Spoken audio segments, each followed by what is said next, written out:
এই মাসে ইবাদত করতেন। যত ধরনের ইবাদত হোক না কেন, ইবাদত কাকে বলে?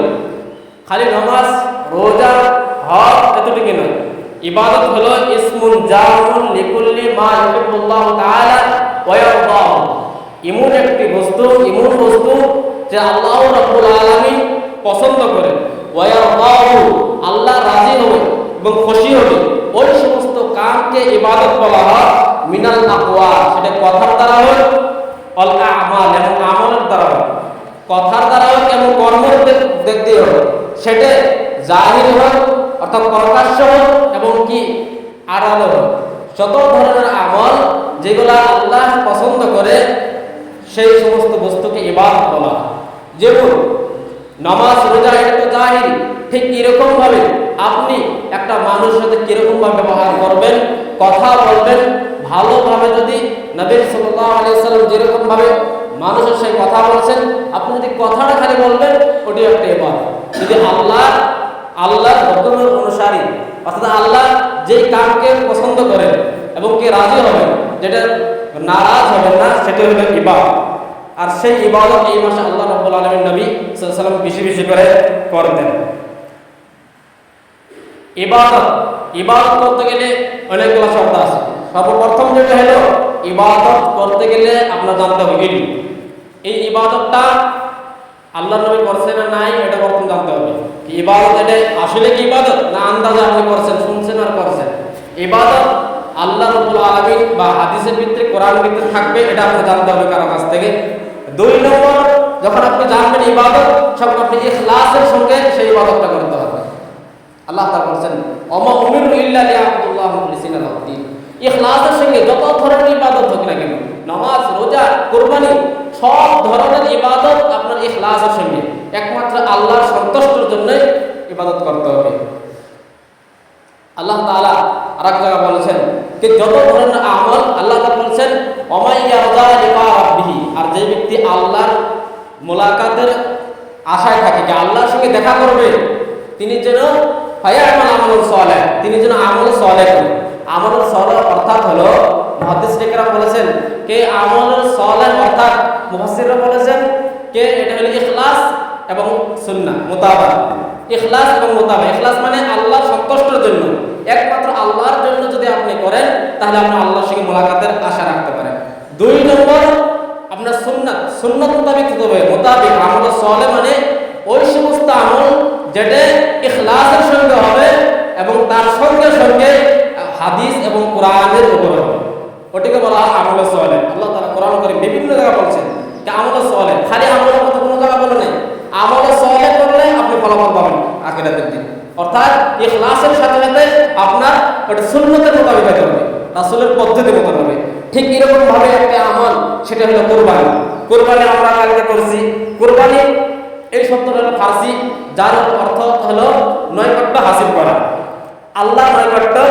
এর অর্থ হলো আল কুরবান মা ইয়াতাকাররাবু বিহি ইলাল্লাহি তাআলা। কুরবানি এমন একটা শব্দ যে আল্লাহর বগুলো যাওয়ার জন্য একটা পদ্ধতি। এটা আল্লাহ তাকাররুব, আল্লাহর বগুলো যাওয়ার বস্তু, এটা হলো কুরবানি।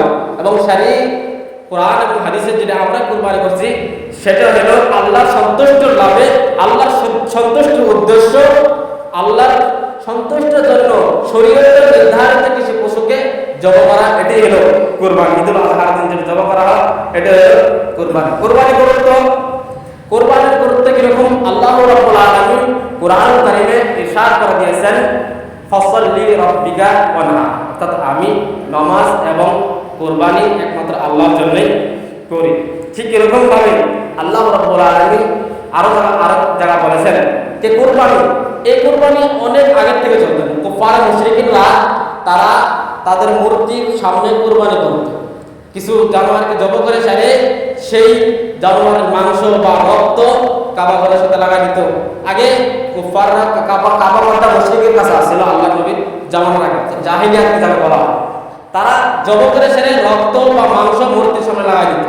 সেই মর্মে আল্লাহ রাব্বুল আলামিন কোরআন কারীমে আয়াত নাযিল করেছেন, লা ইয়ানালুল্লাহু লুহুমুহা ওয়ালা দিমাউহা ওয়ালাকিন ইয়ানালুহু তাকওয়া মিনকুম। যখন নবী করিম সাল্লাল্লাহু আলাইহি ওয়াসাল্লাম সাহাবা একরামরা ভাবলেন যে আমরা খালি মাংস খাইতেছি, এই মাংসটা আমরা জাহিলিয়াতের ভিতরে করতাম, এরকম ভাবে আমরা করি না। আল্লাহ রাব্বুল আলামিন ওই সময় অবতীর্ণ করেছেন, লা ইয়ানালুল্লাহু লুহুমুহা অর্থাৎ আল্লাহর কাছে তোমাদের রক্ত মাংস পৌঁছে না, একমাত্র তাকওয়া। তাকওয়া আল্লাহ জায়গায় পৌঁছে, তাছাড়া কোনো কিছু আল্লাহর ওখানে যায় না। এটি হলো কোরবানির উদ্দেশ্য। আপনি কোরবানি করছেন একমাত্র আল্লাহর যদি সন্তুষ্ট করে থাকেন, সেই কোরবানি আল্লাহ ওখানে গ্রহণযোগ্য হবে। কোরবানি করতে গেলেও হাদিসের ভিতরে আছে, আল্লাহ নবী সাল্লাল্লাহু আলাইহি সাল্লাম বলেছেন যে ব্যক্তি কোরবানি দেবে না সেই ব্যক্তি যেন আমাদের ঈদগাহে যেন আসে না। ঠিক এরকম ভাবে আল্লাহ নবী সাল্লাল্লাহু আলাইহি সাল্লাম জীবনে প্রত্যেকটা বছরে দুটো করে পশু জবাই করতেন, এবং কি লাস্ট বছর আল্লাহ নবী যখন চলে যাবেন, বিদায় আল্লাহ নবী যখন চলে যাবে, তখন প্রায় 100টা কোরবানি আল্লাহ নবী সাল্লাল্লাহু আলাইহি সাল্লাম নিজে পারসালাম দিয়েছিলেন। এটা হলো কোরবানির গুরুত্ব। কোরবানির হুকুম, কোরবানি হলো সুন্নতে মুআক্কিদা, সকল মুসলমানের দেওয়া উচিত। আর কোন সুন্নতে মুআক্কিদা মানে সকল মুসলমানের দেওয়া উচিত, আর দিতেই হবে। আর যদি কোনো ব্যক্তি যদি অর্থের কারণে, টাকা পয়সার কারণে না দেয়, কিছু হলো, এটা হলো সুন্নতে মুআক্কিদা। কোরবানি ঈদের ইতিহাস, আল্লাহ নবী সাল্লাল্লাহু আলাইহি ওয়াসাল্লামের জামানার পূর্বে জাহেলিয়াতের জামানায় দুটো উৎসব তারা পালন করত। জাহেলিয়াতের জামানা দুটো উৎসব পালন করত। আনাস রাদিয়াল্লাহু তাআলা হতে বর্ণিত, নবী করিম সাল্লাল্লাহু আলাইহি ওয়াসাল্লাম বলেছেন, আমরা যখন মদিনায় প্রবেশ করলাম হিজরত করে, তখন তাদেরকে দেখতাম যে তারা দুটো উৎসব পালন করত। সাহাবায়ে কেরাম জিজ্ঞেস করেন, এটা কি করো, তোমাকে উৎসব পালন করো, খেলাধুলা করো, খুশি আমোদ ফুর্তি করতো? তারা যখন জিজ্ঞেস করলো, তারা বললো যে আমরা পূর্বপুরুষদের পাইতাম যে তারা এই দুটো দিনে খেলাধুলা করতো। আল্লাহ নবী সাল্লাল্লাহু আলাইহি ওয়াসাল্লাম, আল্লাহ তাআলা এই দুই দিনের পরিবর্তে এর চেয়ে বেশি উত্তম দিন তোমাদের দিয়েছে, সেটা হলো ঈদুল ফিতর এবং ঈদুল আযহা। এটা হলো কুরবানির ঈদ এবং ঈদুল ফিতর, এটা রমজানের পরে ঈদ আসে।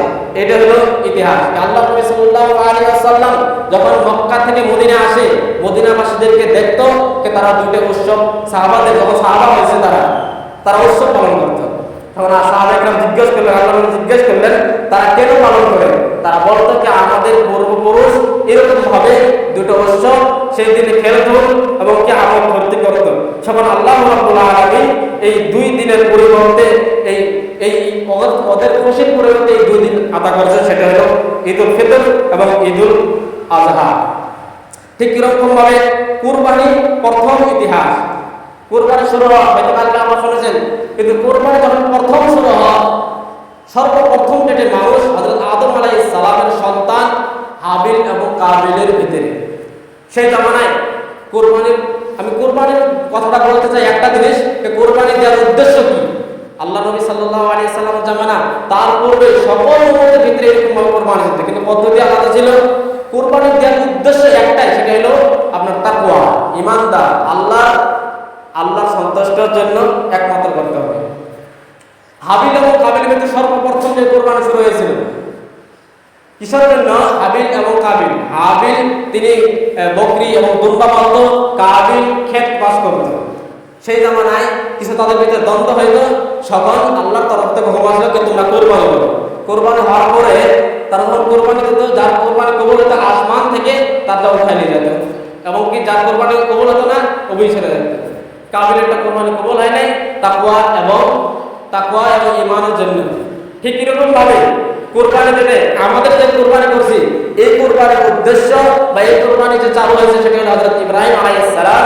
তার থেকে হযরত ইব্রাহিম আলাইহিস সালাম তার জীবনে এমন পরীক্ষা কিছু দেয় না যেটা আমরা শুনতে পারবো না। এমন কঠিন পরীক্ষা দিয়েছে আল্লাহর কাছে, পৃথিবীর জীবনে কেউ দিতে পারবে না।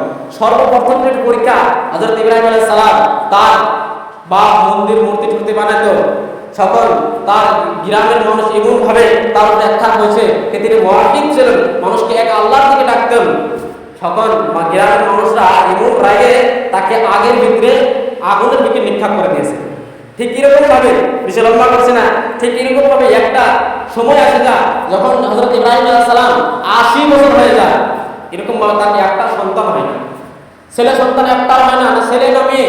সকল আল্লাহর কাছে 80 বছরের সময়, একদম যুবক কাল থেকে তিনি আল্লাহর কাছে দোয়া করতে করতে আল্লাহ এখন পর্যন্ত দেয় না, কোনো দিন তিনি রাখবেন আল্লাহ এমন কোনো কথা বলেনি, যে এমন কোনো পদ্ধতি আসতে আপনারা নেই যে পদ্ধতিতে আল্লাহ নারাজ হবে। আজকে সমাজে দেখতে পারি কোনো কারো সন্তান না বিভিন্ন ধরনের পদ্ধতি দেখতে পারে, কিন্তু ইব্রাহিম আলাইহিস সালাম এমন ঈমান ছিল আল্লাহ রাব্বুল আলামিনের কাছে চাইতে চাইতে 80 বছর হয়ে যায়। 80 বছর বয়সে আল্লাহর কাছে চাইলে রব্বি হাবলি মিনাস সালিহিন, অর্থাৎ আমাকে একটা নেক সন্তান দান করো। আজকে আমার খালি সন্তান চাই। এটা কাছে ইব্রাহিম আলাইহিস সালাম আমাদের একটা শিক্ষকের মতো, তার জীবনেই পড়তে হবে এবং তার আমল করা দরকার। ইব্রাহিম আলাইহিস সালাম তার আল্লাহকে সন্তান চাইলো কি, রব্বি হাবলি মিনাস সালিহিন, হে আমার প্রতি আমাকে একটা এমন সন্তান দাও যা আমার কথা শুনবো। এমন সন্তান দিও না যে আমার কথা মানবে না, বুড়া হয়ে যাবে তখন আমাকে ছেড়ে দেবে, এমন কথা না। আল্লাহ রাব্বুল আলামিনের কাছে এমন একটা সন্তান দাও, একটা চাইছিল যে আমাকে একটা সন্তান দাও যে আমাকে দেখভাল করবে, নেক সন্তান দাও, আল্লাহ ইবাদত করবে। এমন যখন সন্তান চাইলো আল্লাহ রাব্বুল আলামিন তাকে খুশখবরি দিল, একটা না দুইটা তাকে সন্তান দিল। ইব্রাহিম আলাইহিস সালাম বলল যে আমি একটা না দুটো, ইসমাঈল এবং ঈসা। ঠিক এরকম যখন চলাফেরা করার সময় আসলো, প্রায় 8 যখন হয়ে যায়, তখন কথা বলা কিছু বলা শিখছে এবং কি বাবার ফরমাইশ করা শিখে হাঁটা চলা করতে পারে। সকল সন্তান এবং বাবার ভিত্তি সম্পর্কে বেশি থাকে, ভালোবাসা মহব্বত একটু বড় হলে কমে যায়, কিন্তু যখন কথা বলা শিখে বা অল্প অল্প কাম করা শিখে, কিছু বললে বা শুনতে পারে, তখন বাপ বেটার ভিতরে মহব্বত বেশি থাকে। সেই সময় আল্লাহ রাব্বুল আলামিন হযরত ইব্রাহিম আলাইহিস সালামকে পরীক্ষা নেওয়ার জন্য স্বপ্ন দেখালেন।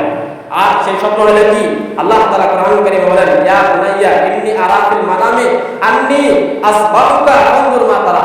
ইব্রাহিম আলাইহিস সালাম যখন স্বপ্নতে দেখলেন, তার ছেলেকে বললেন, হে ছেলে, আমার ছেলে, আমি স্বপ্নতে দেখছি যে আমি তোমাকে জবাব করছি, তোমার কি রায়, তোমার রায় কি, তোমার অভিমত কি? বাপ যখন ছেলের কাছে অভিমত চাইলেন, মত চাইলেন যে আমি স্বপ্নতে দেখছি। আরে আম্বিয়া আলাইহিস সালাম যারা স্বপ্ন দেখে এটা ওহীর মাধ্যমে, তারা কোনো আজে বাজে স্বপ্ন নয়, বরং স্বপ্ন একটা ওহী। যেমন ওহী কোরআন নাযিল বা কিতাবে ওহী হুকুম আছে, ঠিক এরকম ভাবে নবী রাসূলগণ যদি স্বপ্ন দেখে তাহলে এটা ওহী না, এটা কোনো মিথ্যা না। ঠিক এরকম ভাবে যখন স্বপ্নের মাধ্যমে দেখলেন যে তার ছেলেকে জবাব করবো, তখন তিনি তার ছেলেকে বললেন যে আমি তোমাকে জবাব করতে চাই, তোমার অভিমত কি? তার ছেলে কিরকম ভাবে কথা বললেন দেখুন। তার ছেলে বললেন, ইয়া আবাতি ইফআল মা তুমারু সাতাজিদুনি ইনশাআল্লাহ মিনাস সাবিরিন। তিনি বললেন, হে আমার আব্বুজান, তুমি ওইরকমই করো যেরকম তোমাকে আদেশ দেওয়া হয়েছে, এবং কি আমাকে তুমি পাবা যারা সবর করে, যারা ধৈর্য ধারণ করে, তাদের ভিতরেই তুমি পাবা। এরকম ভাবে ছেলে কর্মবর্ধা হয়ে তার আব্বাকে বলল। ঠিক এরকম ভাবে যখন কুরবানি দিতে চলে যায়, ছেলে কিরকম মহব্বত করে, ছেলেকে উল্টায় সাথে, এবং কি ছেলে বললেন, আব্বা তুমি চোখটা বাঁধে দাও, কারণ কি মায়া আসবে। ছেলে দিকে বলছে কি তুমি চোখটা বন্ধ না, তোমার মায়া আসলে কি আল্লাহর হুকুম নাফরমানি করে ফেলবে না, কি ছেলের মুখ দেখেছেন। কিন্তু ছেলে এরকম ভাবে বললেন যে ইব্রাহিম আলাইহিস সালাম যখন জবাব করা শুরু করলো, কিন্তু আল্লাহ তাআলা চেক করার উদ্দেশ্য ছিল, পরীক্ষা ছিল এটা একটা। আল্লাহ তাআলা বললেন, ওয়ানাদাইনা আইয়া ইব্রাহিম কাদ সাদ্দাকতা রুইয়া ইন্না কাযালিকা নারজিল মুহসিনিন ইন্না হাযা লাহুল বালাগুল মুবিন ওয়া ফাদাইনা বিযাবিহিন আযীম। বলার উদ্দেশ্য ছিল এই কুরবানিটা এখান থেকে সিলসিলা শুরু আছে, আর এই আজকে আমরা এরকম ভাবে চলতেই আছি। অর্থাৎ যখন ইব্রাহিম আলাইহিস সালাম তার ছেলেকে যখন কুরবানি দেওয়ার পরিস্থিতি নিয়েছে, তারপরে আল্লাহ রাব্বুল আলামিন যখন দেখেছেন যে তিনি ইব্রাহিম আলাইহিস সালাম পাস হয়ে গেছে, তখন উপর থেকে আওয়াজ আসে আল্লাহ রাব্বুল আলামিনের তরফ থেকে, ইব্রাহিম তুমি সত্যবাদের ভিতরে, এবং কি আমি এরকম ভাবে সত্যবাদের ভিতরে আমি এরকম ভাবে বর্তা দিই। এবং তার পরিবর্তে আল্লাহ রাব্বুল আলামিন একটা দুম্বা দিয়েছেন, আর সেই দুম্বার সিলসিলা এখনো চলে আসে। আল্লাহ তাআলা এই কুরবানির সিলসিলাটা এখনো চলে আসে। শেষে আর বেশি লম্বা করি না, এই কুরবানি এটা ইব্রাহিম আলাইহিস সালাম থেকে সুন্নাত, এবং এই কুরবানিটা এখন তো চলে আসে, কিয়ামত পর্যন্ত চলে থাকবে। তার ঈমানি জজবাত ঠিক সেই দুইটাই এক্সাম নয়, তার পরীক্ষা হাজার হাজার পরীক্ষা আছে। তার ভিতরে একটা পরীক্ষা আছে যে হযরত ইসহাক আলাইহিস সালামকে এই যে জমজম কুয়া মক্কায় সেখানে রেখে দিয়েছিল ছোট অবস্থায়। এরকম ভাবে তার অসংখ্য পরীক্ষা আছে, যে পরীক্ষায় আল্লাহ রাব্বুল আলামিন কাছে তিনি হার মানেননি, বরং তিনি ঈমানের সঙ্গে, ইখলাসের সঙ্গে, তাকওয়ার সঙ্গে এই পরীক্ষাতে পাস হয়েছেন। ঠিক এরকম ভাবে আমাদেরও শিক্ষা উচিত যে আমরা যে কমসে কম একটা গরু ছাগল নাকি কুরবানি দিই, ইখলাসের সঙ্গে, গোশত খাওয়ার জন্য নয়। কোরআন কারীমে আছে যে কুরবানি যারা দেবে নিজেদের খান, অপরের খেলান, ফকির মিসকিন, অপরকে মানে পাড়াপড়শি, আত্মীয় স্বজন এবং ফকির মিসকিন। ফকির মিসকিনকে ভোলা যাবে না। কোরবানি নিজে খাওয়াতে হবে এবং কি ফকির মিসকিনকে দিতে হবে এবং পাড়াপড়শি যারা আত্মীয়স্বজন আছে তাদের দিতে হবে। এটাই হলো কোরবানির মূল কারণ। মূল কারণ হলো আপনার ইখলাসের সঙ্গে করতে হবে। আপনি 30,000 টাকা দিয়ে 20,000 টাকা দিয়ে গরু কিনে গরু যদি ইখলাস যদি না থাকে, খালি গোশত দেখার জন্য, গরু বড় দেখার জন্য, টাকা দেখার জন্য যদি হয়, তাহলে এই টাকা কাল কোনো কাম দেবে না আমাদের, শুধু এমনি চলে যাবে। গোশত তো কিনেও খাওয়া যায়। অতএব এ থেকে দূরে থাকতে হবে। ইখলাসের সঙ্গে আমলের সঙ্গে আল্লাহ রাব্বুল আলামিন আমাদের সব কাম আমল করার তৌফিক দান করুন, আমিন। যে কোনো আমল করেন না কেন, আমল করার একটা শর্ত হলো, হাদিসের ভিতরে আছে ইন্নামাল আমালু বিন্নিয়াত। যত ধরনের আমল করেন না কেন, আমলের একটাই নির্ভর হবে, সেটা হবে নিয়তের উপরে, আল্লাহর সন্তুষ্টির জন্য। ঠিক এরকম ভাবে আমল করার পূর্বে আপনার যাচাই করতে হবে কোরআন এবং হাদিসের ভিতরে আছে না কেন। আর আমলে সালেহ অর্থাৎ তাফসীরের ভিতরে আছে, মুফাসসির কেরাম বলছেন যে ইখলাসের সঙ্গে এবং মুতাবা অর্থাৎ সুন্নতের মাধ্যমে আমল হতে হবে। আর ইমাম বুখারী রাহমাতুল্লাহ আলাইহি তার জন্য তার কিতাবের ভিতরে অধ্যায় বান দিয়েছে যে আল ইলমু বাবুল ইলম কাবলাল কওল ওয়াল ফি'ল, অর্থাৎ কথা বলার এবং আমল করার পূর্বে হলো শিক্ষা। শিক্ষা হাসিল করতে হবে, তারপরে আমল। আপনি যদি শিক্ষাই না নেন এই আমলটা কোথায় আছে, এই আমলটা সত্য না মিথ্যা, ঠিক এরকম ইবাদত করতে গেলে অল্প একটু ধ্যান দিতে হবে কি ইবাদত সুন্নত মোতাবিক হলো না নাই। ঠিক এরকম ভাবে আমাদেরকে ধ্যান দেওয়া উচিত। সর্বশেষ আল্লাহ আল্লাহ রাব্বুল আলামিন আমাদেরকে ঈমানের অবস্থা জীবিত রাখুন, আমিন। এবং ইখলাসের সঙ্গে আমাদেরকে আমল করা